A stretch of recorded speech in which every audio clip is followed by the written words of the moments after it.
செட்டிநாடு ஸ்டைலில் baby potato fry எப்படி பண்ணுறதுன்னு பார்க்கலாங்களா.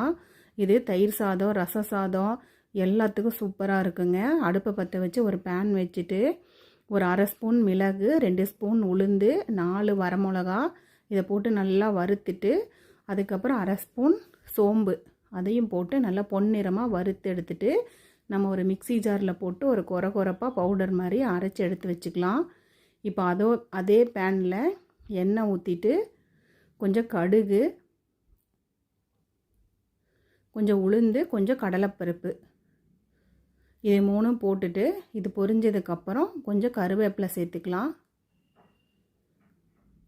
இப்போது நான் உருளைக்கிழங்க ஒரு 3 விசில் வச்சு எடுத்து வச்சுருக்கேன். அதை உரித்து வச்சுருக்கேன். கொஞ்சம் பெருங்காயத்தூள் போட்டுட்டு அதை ஒரு பரட்டிட்டு நம்ம வேக வச்சு உரித்து வச்சுருக்கிறோம் பேபி பொட்டேட்டோ. அதை சேர்த்துட்டு கொஞ்சம் அது வேக வைக்கும் போதே உப்பு போட்டுட்டேன். இப்போ கொஞ்சமாக மட்டும் உப்பு, மஞ்சத்தூள் போட்டு நல்லா இதை பரட்டி விட்டுக்கலாம்.